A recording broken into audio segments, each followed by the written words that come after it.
तो हम शुरू करते हैं LR3 तीसरा LRDI का सेट सोल्व करना शुरू करते हैं हम लोग। अच्छा, सोल्व करना शुरू करने से पहले मैं आप लोगों को एक दो बातें बोलना चाहूंगा। पहली बात तो ये कि आप केवल इस चीज पर ध्यान ना दें कि इसका सोल्यूशन क्या है, इसका आंसर क्या है। आपको ध्यान इस बात पर भी देना है कि ये आया कैसे, मैं सोच किस तरीके से रहा हूँ, आप किस तरीके से सोच सकते हो इसको। तो सोचना किस तरीके से, इस बात के ऊपर आपको ध्यान देना है, तब जाकर के आपसे खुद से सॉल्व होगा, वरना आपसे खुद से सॉल्व नहीं हो पाएगा। ठीक है। और दूसरी बात ये कि कई लोग बोलते हैं कि LRDI काफी ज्यादा बोरिंग लगता है हमें। तो यार देखो, बोरिंग लगने से कुछ होगा नहीं। ठीक है। पढ़ाई थोड़ी सी होती भी बोरिंग ही है, पर आप लोग इसे पढ़ाई की तरह लो ही मत। आप लोग इसे इस तरीके से लो कि ये एक पजल है। ठीक है। एक पजल है, ये पढ़ाई है ही नहीं, और आपको इसे सॉल्व करना है। आपको कुछ कुछ क्लू दे रखे हैं, उससे ज्यादा है कुछ भी नहीं है। ठीक है। तो अगर आप इसे इस तरीके से लोगे कि ये CID का कोई केस है और आपको ये सॉल्व करना है, तो फिर आपका थोड़ा थोड़ा मन लगने लगेगा इसके अंदर, और आप उतने ज्यादा बोर फील नहीं करोगे इसके अंदर। ठीक है। तो चलो, ये सेट सॉल्व करना शुरू करते हैं। तो फिर से सबसे पहले कोई भी सेट सॉल्व करने के पहले हमें डेटा समझना होता है कि डेटा क्या दे रखा है। तो ये बोल रहा है तो ये बोल रहा है कि 5 दोस्त हैं, ABCD। ठीक है। और ये एक गेम खेलते हैं, इन्हें गेम मान लो या कुछ भी मान लो। तो ये बोलता है सबसे पहले कि हमारे पास में 9 बॉक्सेस रखे हुए हैं, B1 B2 B3 B4 B5 B6 B7 8 9। इनके अंदर कुछ कुछ कार्ड्स रखे हुए हैं। कार्ड्स का नाम क्या है? C1 C2 C3 C4 C5 C6 C7 8 9। ठीक है। अब ऐसा बिल्कुल भी जरूरी नहीं है कि B1 बॉक्स के अंदर C1 कार्ड रखा हुआ हो, या B2 बॉक्स के अंदर C2 कार्ड रखा हुआ हो। ये सारे जम्बल्ड हैं। हो सकता है B1 के अंदर C7 कार्ड रखा हुआ हो, B2 के अंदर C5 कार्ड रखा हुआ हो। तो ये सारे जम्बल्ड हैं। तो 5 दोस्त हैं, जिसमें से 4 दोस्त गेस करते हैं, ABCD गेस करते हैं, और ये उनके मार्क्स वगैरह का ट्रैक रखता है। ठीक है। तो इसने डेटा क्या दिया हुआ है? इसने डेटा ये दिया हुआ है कि ए ने अपने गेसेस लिखे हुए हैं यहाँ पर। ये गेसेस हैं किसके? ए के। कि ए के हिसाब से B1 बॉक्स में C2 कार्ड है, B2 बॉक्स में C9 कार्ड है, B4 बॉक्स में C3 कार्ड है, B9 बॉक्स में C8 कार्ड है। सिमिलरली डी के हिसाब से B1 बॉक्स में C2 कार्ड है, B4 बॉक्स में C8 कार्ड है, B6 बॉक्स में C4 कार्ड है, और B9 बॉक्स में C9 कार्ड है। ठीक है। तो 4 दोस्तों के गेसेस लिखे हुए हैं। तो इसके बारे में उसने कुछ कुछ क्वेश्चन पूछ रखे हैं कि बताओ किसके कितने गैसेस सही हैं और कौन कौन से गैसेस सही हैं, कि एने कौन कौन से बॉक्स के अंदर सही गैस किया था या नहीं किया था। तो इस बारे में सवाल है। ठीक है। अब आगे की बात करते हैं। तो आगे यह है कि इसने आपको बोल रखा है कि कोई भी आदमी जो सही गैस करता है उसको कितने पॉइंट्स मिलते हैं? +2। और कोई भी आदमी जो गलत गैस करता है उसको कितने पॉइंट्स मिलते हैं? -1। ठीक है। तो देखो, राइट गेस करने पर कितने मार्क्स मिलते हैं? +2, और रॉन्ग पर -1। इसका पर्पस क्या है? इसका पर्पस केवल यही है कि आपको ये बताना कि किसी भी आदमी ने कितने सही गेस किए और कितने गलत गेस किए। इससे ज्यादा इसका कोई पर्पस नहीं है। अगर एग्जामिनर का मन होगा तो आपको डायरेक्ट भी बता देगा कि देखो, ए ने 4 सही किए और 5 गलत गेस किए। ठीक है। तो सवाल को थोड़ा सा मुश्किल बनाने के लिए ये हरकतें की जाती हैं। तो देखो, इसको निकालने का क्या तरीका है कि कितने सही और कितने गलत हुए इस डेटा से। तो ध्यान से देखो, इसने 3 चीजें हमें दे रखी है, इसके ऊपर हमें ध्यान देना है कि सही पर +2, गलत पर -1, और हर एक आदमी के कितने पॉइंट आते हैं? 6 पॉइंट। ठीक है। तो यहाँ पर थोड़ा सा मैथ्स का मैं यूज करूंगा, बिना मैथ्स के भी हो जाएगा, पर एक बार ऐसे देख लो। राइट प्लस रॉन्ग मिलाकर के टोटल कितने क्वेश्चन है? 9। या कितने गेसेस है? 9। ठीक है। इसके बाद में इधर देखो, राइट पर कितने आपको मिलते हैं मार्क्स? 2। तो 2 × R इतने मार्क्स हो जाएंगे। और रॉन्ग पर कितना मिलता है आपको? -1 W। तो ये कितने हो जाएंगे? 6। इक्वेशन 1 और इक्वेशन 2। अब यहाँ से आपको इस चीज की नकल बिल्कुल भी नहीं करनी है कि मैं इस इक्वेशन को कैसे सॉल्व कर रहा हूँ। आप खुद अपनी नोटबुक लेकर के बैठा करो जब भी वीडियो देखो, और अपने आप आपको सॉल्व करनी है। ठीक है। तो जब मैं इसको सॉल्व करता हूँ, ये क्वेश्चन मेरे हिसाब से सारे लोग सॉल्व कर सकते हैं। ठीक है। तो जब मैंने इन दोनों को ऐड कर दिया तो 3R = 15 आ जाएगा, और R की वैल्यू कितनी आ जाएगी? 5। ठीक है। तो हर एक आदमी ने 5 तो गेस सही किए हैं, और बाकी रोंग कितने किए हैं? रोंग कितने हो जाएंगे? टोटल कितने केसेस है? 9। 9 में से 5 सही है, तो रोंग कितने किए हैं? 4। ठीक है। तो इस इंफॉर्मेशन का जो भी है, मैंने पिंक कलर से हाईलाइट कर रखी है, ये और ये, इसका पर्पस केवल यहीं पर ही खत्म हो जाता है। ठीक है। चलो, अब हमें जब ये बात पता चल गई है कि हर एक आदमी के कितने गेस सही है, हर एक आदमी के 5 गेस सही है और 4 गेस उसके गलत है। ठीक है। तो इस वाली बात को मैं कैसे यूज करूंगा? इस वाली बात को मैं ऐसे यूज करूंगा कि हर एक जो आदमी है ना उसके सामने है एक रो। रो का मतलब होता है ये सीधा। ठीक है। इस रो के अंदर मैं क्या करूंगा, इस रो के अंदर पास तो लगाऊंगा मैं टिक, कहीं पर भी किसी भी बॉक्स में, जैसे यहाँ लगा दिया, यहाँ लगा दिया, यहाँ लगा दिया, यहाँ लगा दिया और यहाँ लगा दिया, और चार में लगाऊंगा क्रॉस। ठीक है। इसका मतलब क्या हो जाएगा, इसका मतलब ये हो जाएगा कि बी ए जो है, ए के कितने गेस सही थे, पांच गेस सही थे, और वो कौन कौन से सही थे, जहां पर मैंने ब्लू कलर का टिक लगा रखा है, और चार जो गेस थे वो गलत थे, वो कौन कौन से गलत थे, जहां पर मैंने रेड कलर से क्रॉस लगा रखा है। आगे वाली बात समझ में? ठीक है। तो ये तो हुआ कि मैं इनको किस तरीके से यूज करूंगा कि कितने सही है कितने गलत है। ये बात बिल्कुल आसान सी थी। अब देखो इसके बाद वाली जो बात है वो समझना थोड़ा सा मुश्किल है, तो थोड़ा सा ध्यान लगाना है यहाँ पर। जैसे हमारे पास में बॉक्सेस कितने हैं, हमारे पास में टोटल बॉक्सेस है 9, है ना। तो देखो मैं ए और बी का एग्जांपल लेकर लेकर के यहाँ पर मैं आपको समझा रहा हूँ। तो ध्यान से देखो, मैंने फिर से 9 बॉक्स आपको समझाने के लिए बनाया है। यहाँ तो है ए और यहाँ है बी। 1 2 3 4 5 6 7 8 और 9। ठीक। अच्छा, मैं ये कोशिश कर रहा हूँ, मैं बताता हूँ मैं कर क्या रहा हूँ। मैं ये कोशिश कर रहा हूँ कि ए के 5 ये वाले सही है, मान रहा हूँ मैं, एक्चुअली में है या नहीं है पता नहीं, बस मैं मान रहा हूँ कि ए के सही कहाँ से कहा था कि B1 B2 B3 B4 B5। ठीक है। और बाकी के चार ए के गलत है। मैं कोशिश कर रहा हूँ कि ऐसा एक भी बॉक्स में आया है जो ए ने भी सही बताया हो और बी ने भी सही बताया हो। मैं ये कोशिश कर रहा हूँ। अब हमें देखना है, मुझे आपको समझाना है क्या हम इस कोशिश में कामयाब होंगे या नहीं होंगे। तो ठीक है, ए के टिक तो मैंने लगा दिया। तो मेरी कोशिश क्या है, ऐसा कोई भी बॉक्स ना हो जो कि ए और बी दोनों ने साथ में सही गैस किया। तो देखो बी के टिक में यहाँ से लगाना शुरू करूंगा। बी ने B9 सही बताया था, फिर बी ने दूसरा B8 सही बताया था, बी ने B7 भी सही बताया था, बी ने B6 भी सही बताया था। अब देखो वो क्या रहा है, बी के कितने टिक हुए हैं, चार ही टिक हुए हैं। यानी कि ये हमारी मजबूरी बन गई है यहाँ पर कि हमें एक टिक तो वो वाला लगाना पड़ेगा जो कि ए ने सही गेस किया है। आ रही है आपको बात समझ में? अब ध्यान से सुनो, मैंने ये नहीं बोला कि केवल एक ही लगाना पड़ेगा, मैंने बोला कम से कम एक टिक तो ए के साथ में लगाना पड़ेगा जो कि ए ने भी सही गेस किया है। तो क्या ज्यादा भी हो सकते हैं? तो जवाब है बिल्कुल ज्यादा हो सकते हैं। ऐसे भी हो सकते हैं कि पांचों ठीक हो, दोनों के पांचों साथ साथ वाले ठीक हो, पर कम से कम एक तो होगा। 1 2 3 4 5 ये एक है, 1 2 3 4 5 हो सकता है दो ठीक हो दोनों के एक साथ गेस, है ना। जैसे ये दोनों के ठीक है, बाकी अब ये एक एक ठीक है, ये इसका गलत है ये इसका सही हो गया। ठीक है, ये इसका सही है इसका गलत हो गया। ठीक है। तो ए के 5 हो गए, इधर क्रॉस आ जाएगा और इधर टिक आ जाएगा। ठीक है। तो मैंने बोला कम से कम एक बॉक्स तो ऐसा होगा जो कि ए का भी सही होगा और बी का भी सही होगा और साथ में होगा। अच्छा, इस बात को एक्सप्लेन करने के लिए मैं एक एग्जांपल और देता हूँ कि मान लो हमारे पास में बॉक्सेस कितने हैं, 9। पर मान लो अगर एक्चुअल में बॉक्सेस होते 10, है ना, और दोनों के पांच पांच गेस अगर सही करने होते, तो क्या ऐसा पॉसिबल था कि दोनों का एक भी कॉमन गेस दोनों का एक साथ सही ना हो? क्या ऐसा पॉसिबल था? 1 2 3 4 5 6 7 8 9 10, ऐसा कोई भी बॉक्स ना हो जिसके लिए ए और बी दोनों का गेस एक साथ सही हो। तो क्या ऐसा पॉसिबल था अगर 10 गेस करने होते तो हमें? तो ए के B1 से B5 तक ठीक है, बाकी पांचों गलत है। और बी के B10 से और B6 तक सही है। तो अगर 10 कॉलम्स होते और पांच पांच राइट लगाने होते तब तो हम कर सकते थे कि दोनों का साथ में एक भी ठीक नहीं है। पर जब 9 कॉलम है, और मैं कॉलम वर्ड का गलत यूज कर रहा हूँ, जब 9 बॉक्सेस हैं, और जब 9 बॉक्सेस हैं और दोनों का अगर मुझे पांच पांच लगाना है, तो हमें क्या करना है यहाँ पर, कम से भी कम एक बॉक्स तो ऐसा ढूंढना ही पड़ेगा या ऐसा बॉक्स होगा ही होगा जो ए और बी दोनों ने सही बताया। ठीक है।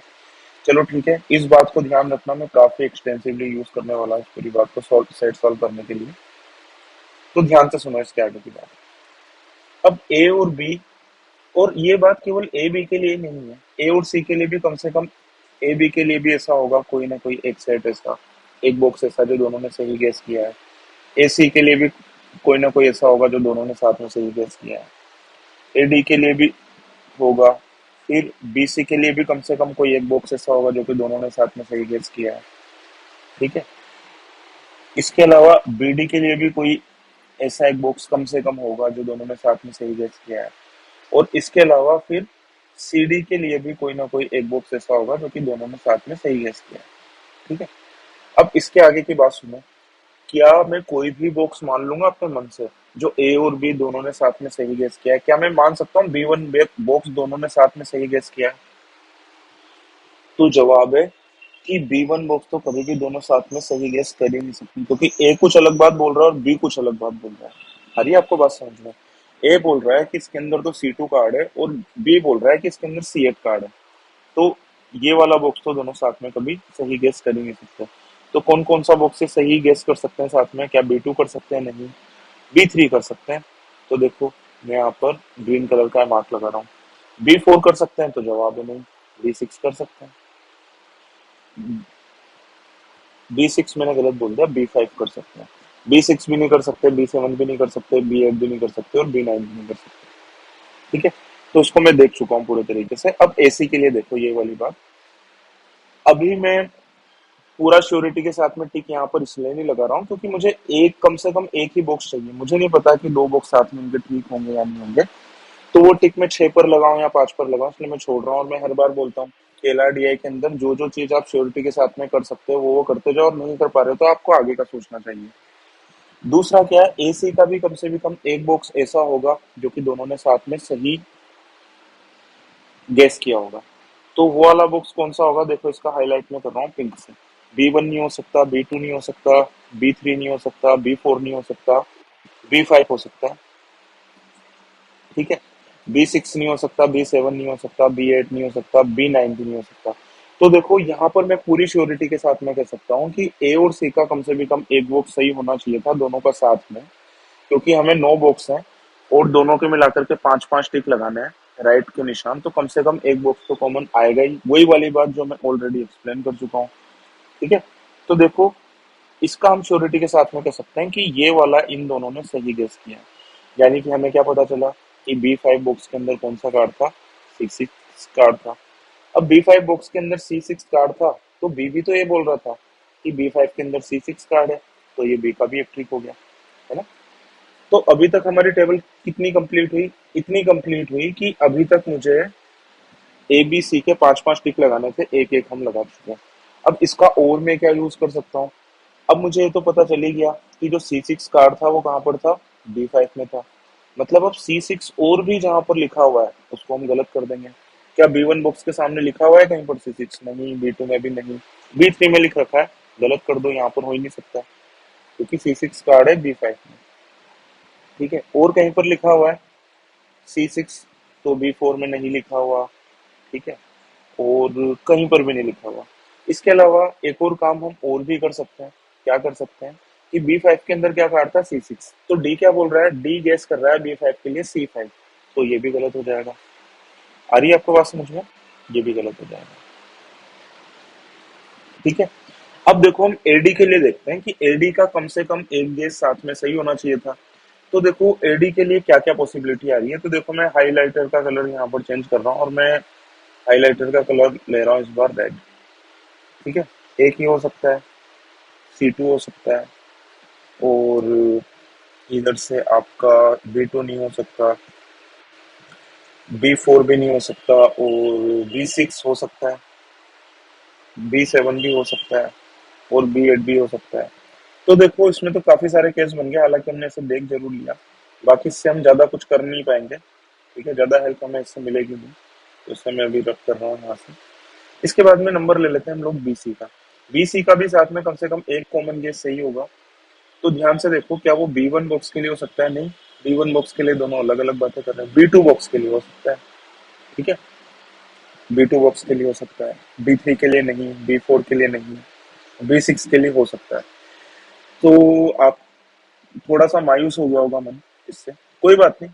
तो मैं हमेशा बोलता हूँ कि जो जो आप पूरी श्योरिटी के साथ में फिल कर सकते हो वो करो, और जो नहीं कर सकते हो उसे मत करो। मैं बताता हूँ यहाँ पर हुआ क्या। बीसी के लिए देखो, कॉमन ये भी आ रहा है और कॉमन ये भी आ रहा है, ये वाला B6 और सी मतलब B5 के लिए जो आ रहा है, तो ऑलरेडी एक टिक इन दोनों का कॉमन आ चुका। एक से ज्यादा आएंगे या नहीं आएंगे हमें पता नहीं है। इसके अलावा B7 के लिए भी दोनों ने कॉमन गेस ही किया है। ठीक है, और वैसे भी मैंने बोला था बी और सी के लिए कम से कम एक टिक तो साथ में आना ही चाहिए, और वो आ चुका ऑलरेडी B5 बॉक्स के लिए। तो इससे भी हमें ज्यादा इन्फॉर्मेशन पता नहीं चल रही है, ज्यादा हम कुछ कर नहीं सकते हैं। तो इसे मैं फिलहाल के लिए तो मिटा देता हूँ। ठीक है, अच्छा BD के लिए देखते हैं। BD का भी एक गेस साथ में सही होना चाहिए। तो BD का वो गेस B1 के लिए साथ में सही नहीं हो सकता, B2 के लिए हो सकता है, B3 के लिए नहीं हो सकता, B4 के लिए नहीं हो सकता, और B5 के लिए नहीं हो सकता, B6 के लिए नहीं, B7 के लिए नहीं, B8 के लिए नहीं, B9 के लिए भी नहीं। तो देखो ये काम की इंफॉर्मेशन हमें पता चली कि बी और डी का जो कम से भी कम एक गेस साथ में सही होना चाहिए था, वो गेस कौन सा निकला हमारे पास में, B2 बॉक्स के लिए। ठीक है, तो जानबूझ करके मैं जो राइट का निशान है जो ब्लू कलर से लगा रहा हूँ, मैं राइट हैंड साइड पर लगा रहा हूँ और क्रॉस में लेफ्ट हैंड साइड पर लगा रहा हूँ, ताकि थोड़ा सा अच्छे से दिखे हमें सारी चीजें। अच्छा, तो हमें क्या पता चला कि B2 जो बॉक्स था उसके अंदर कार्ड कौन सा है, C3। तो सी भी तो ये बात बोल रहा है कि B2 बॉक्स के अंदर C3 कार्ड है, सी ने भी ये गेस किया था, तो ये सी का भी सही है। आ गई वाली बात समझ में। अब इधर आगे की बात देखते हैं। आगे हम लोग क्या कर सकते हैं कि B2 बॉक्स के अंदर ए ने क्या गेस किया था, ए ने गेस किया था कि इसके अंदर C9 कार्ड है, तो ये वाली बात तो गलत है, इसको मैंने क्रॉस लगा दिया यहाँ पर। ठीक है, इसके अलावा और मैं इसका क्या यूज कर सकता हूँ, और मैं इसका ये यूज कर सकता हूँ कि C3 इसने जहां जहां पर भी लिख रखा है, क्योंकि C3 कार्ड की तो पोजीशन डिसाइड होगी कौन से बॉक्स में वो B2 के अंदर है। ठीक है, तो C3 और जहां जहां पर भी लिख रखा है उस जगह पर क्या लगा दूंगा, मैं क्रॉस लगा दूंगा। तो B1 में कोई C3 है नहीं। ठीक है, B3 में भी नहीं है, एक B4 में C3 है, तो इसके आगे मैंने क्रॉस लगा दिया। क्यों लगा दिया, क्योंकि ए का गेस था कि B4 में C3, और C3 की पोजीशन ऑलरेडी डिसाइड हो चुकी है, और वो किसके अंदर है, B2 बॉक्स के अंदर है। ठीक है, और C3 कहाँ पर है, और C3 है B8 के अंदर। ठीक है, और तो मुझे कहीं पर भी नजर नहीं आ रहा। ठीक है, इसके बाद में सी और डी का भी कम से भी कम एक कॉमन गेस सही होगा दोनों का साथ में। तो वो तो देखो ऑलरेडी सही हो ही चुका है, और वो कौन सा बॉक्स के लिए, वो है B2 बॉक्स के लिए। ठीक है, और भी इनका कॉमन आ रहा है कुछ गेस जो कि दोनों ने साथ में गेस किया है। तो देखो B4 बॉक्स के लिए आ रहा है, जैसे आ रहा है C8। तो अभी हम ये नहीं कह सकते कि ये कॉमन गेस दोनों के लिए सही है या दोनों के लिए गलत है। अभी हम नहीं कह सकते, क्योंकि हमने क्या कंक्लूड किया था, कम से कम एक कॉमन गेस तो सही होगा ही होगा, एक से ज्यादा भी हो सकते हैं पर श्योरिटी नहीं है, इसलिए मैं इसको छोड़ रहा हूँ यहाँ पर। ठीक है, इसके बाद में देखो, हमने जो ये वाली चीज की थी इसको हम पूरे तरीके से कंक्लूड कर चुके, दो दो के पेयर में देख चुके कॉमन गेस वाली बात। ठीक है, अब इधर ध्यान से देखो, इसका अब ज्यादा यूज रहता नहीं है। ठीक है, अब कुछ नया सोचना पड़ेगा हमें।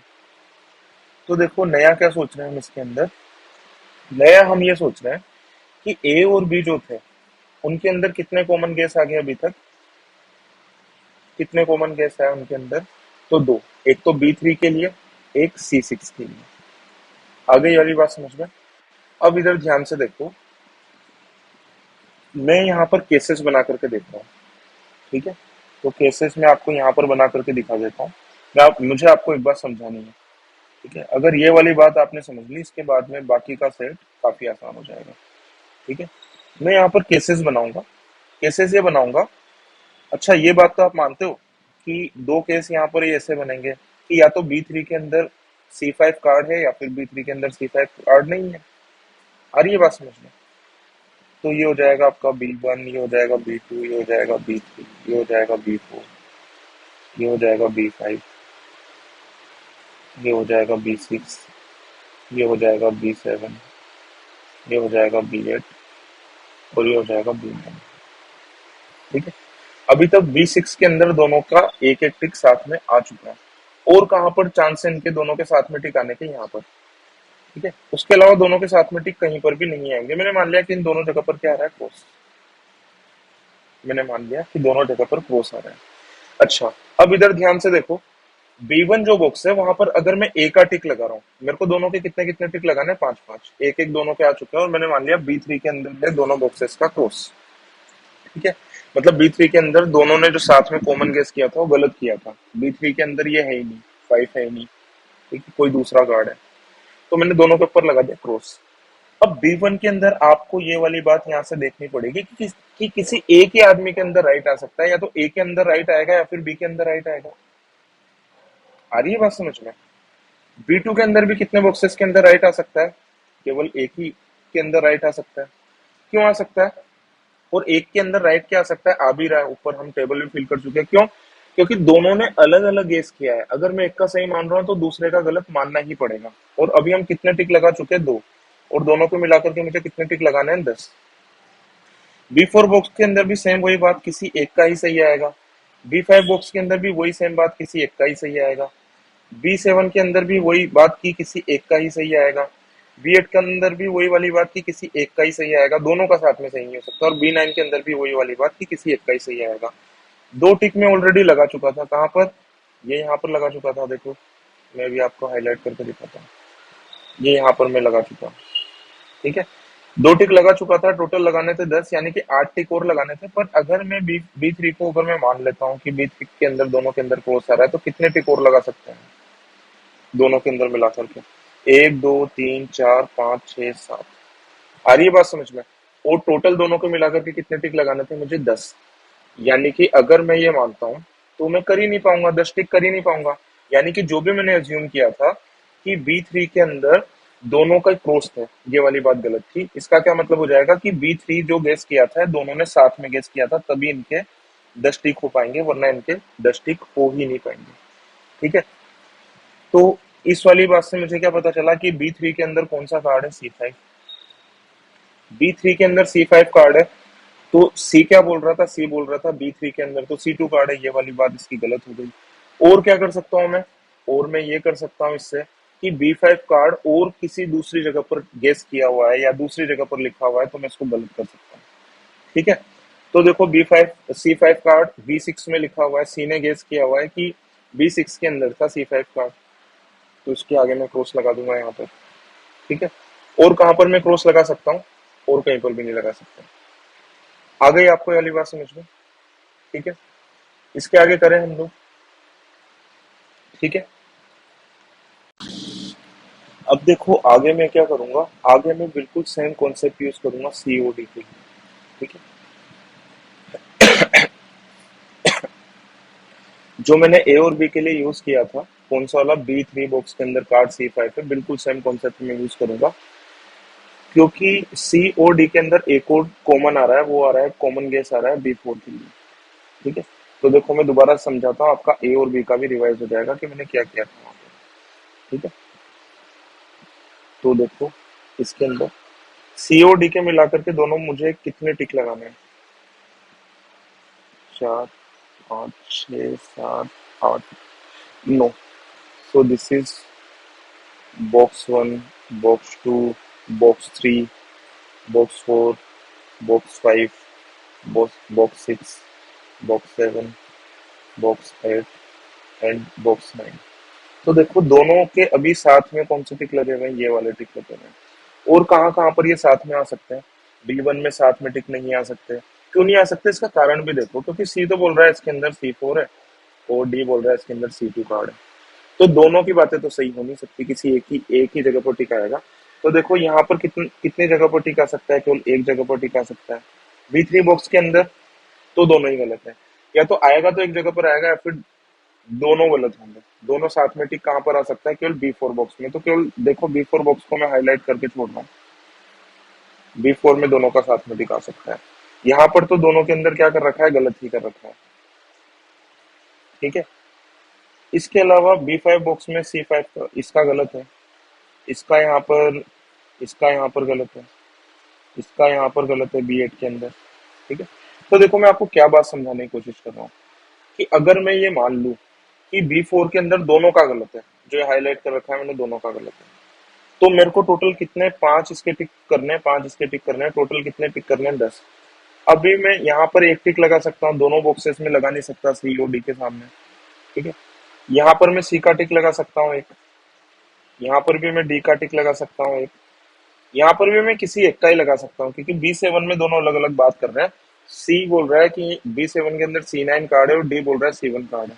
तो यहाँ पर भी मैं एक का ही टिक लगा सकता हूँ, और B8 के अंदर भी एक का ही लगा सकता हूँ, और B9 के अंदर भी एक का ही लगा सकता हूँ।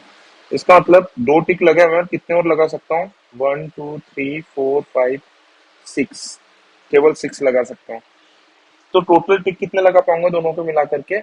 8। जबकि मुझे दोनों को मिला करके कितने टिक लगाने हैं? मुझे 10।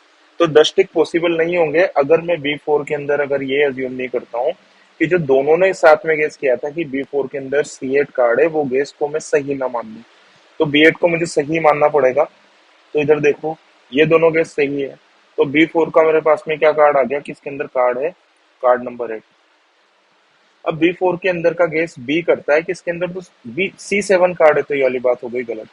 इसके अलावा C8 इसने जहां जहां पर भी दूसरी जगह पर लिख रखा है वो भी हो जाएगा गलत। जैसे कि ये हो जाएगा गलत यहाँ पर, ठीक है। और कहाँ पर लिखा हुआ है इसने? B8 कहाँ पर लिखा हुआ है? B8 लिखा हुआ है यहाँ पर, ये यहाँ पर गलत हो जाएगा। आ रही है बात समझ में? ठीक है। और कहाँ पर लिखा हुआ है? और कहीं पर भी नहीं लिखा हुआ। ठीक है, जहां जहां पर भी लिखा हुआ था हम क्रॉस कर चुके हैं उसको। ठीक है, चलो। अब इसके बाद में हम देखते हैं कि और कौन कौन, इसके बाद में हम आगे करते हैं। अब वापस से मैं ए और बी वाली बात पर चलता हूँ। ठीक है, ए और बी के मिला करके मुझे टोटल कितने टिक लगाने थे? 10। 5 + 5, कितने टिक लगाने थे मुझे? 10। 10 में से मैं कितने लगा चुका हूँ? 2 तो मैं ए के लगा चुका हूँ और 3 मैं बी के लगा चुका हूँ, यानी कि अभी मुझे कितने लगाना है? 5। 5 कहाँ पर लगाने हैं मुझे? देखो ध्यान से। 5 लगाने हैं मुझे इन बॉक्सेस में मिला करके, इन बॉक्सेस में मिला करके 5 में लगा चुका हूँ, 5 और लगाना है मुझे। ठीक है, तो देखो इसके अंदर से हम और क्या क्या कंक्लूड कर सकते हैं। देखो मैं कौन से कलर से हाईलाइट करूँ इसको? इस कलर से हाईलाइट करते हैं। एक टिक तो यहाँ पर आ सकता है, ठीक है, और एक टिक ही यहाँ पर आएगा। आप अगर ये सोचोगे कि दोनों जगह पर मैं टिक लगा दूं, दोनों जगह पर टिक नहीं लग सकता है, क्योंकि ए बोल रहा है C4 है B6 में और बी बोल रहा है C2 है, तो दोनों में से किसी एक की ही बात सही होगी। तो यहाँ पर कितना टिक आएगा? यहाँ पर आएगा एक। एक यहाँ पर आ सकता है, ठीक है। अच्छा, इसके बाद में आगे की बात करते हैं। यहाँ पर कितना आ सकता है? यहाँ पर भी आ सकता है एक, और एक ही आएगा। और यहाँ पर कितना आ सकता है? यहाँ पर भी कितना टिक आ सकता है? यहाँ पर भी आएगा एक। और यहाँ पर भी कितना आ सकता है? यहाँ पर भी आएगा एक। अब मैं अभी तक बात कर रहा हूँ आ सकता है, क्या लगाना जरूरी है? तो जवाब देखो, अभी तक दोनों को मिलाकर के कितने टिक हुए थे? 5। 5 और लगाने थे। अगर मैं यहाँ पर इन लाइंस पर अगर मैं टिक नहीं लगाऊंगा, 4 और एक 5, तो दोनों को मिलाकर के 10 टिक हो ही नहीं पाएंगे। आ रही है बात समझ में? तो सबसे पहले मैं यहाँ से शुरू करता हूँ कि यहाँ पर मुझे एक टिक यहाँ से लेना था, तो बी पर तो आ नहीं सकता है वाला टिक, तो फिर ये वाला टिक कहाँ पर आएगा? ए पर। ठीक है, अब B6 बॉक्स में से मुझे एक टिक और लेना था। ठीक है, तो एक टिक और लेना था, तो कौन सा वाला लूंगा? इसको 2 मिनट के लिए भी छोड़ते हैं। ठीक है, अब इधर देखो ध्यान से। जो टिक मैंने यहाँ पर लगाया था B1 के अंदर, कि B1 बॉक्स के अंदर C2 है, तो इसको मैं कैसे कैसे यूज कर रहा हूँ? इसको मैं ऐसे यूज कर रहा हूँ कि B1 बॉक्स के अंदर कौन सा वाला कार्ड है? C2।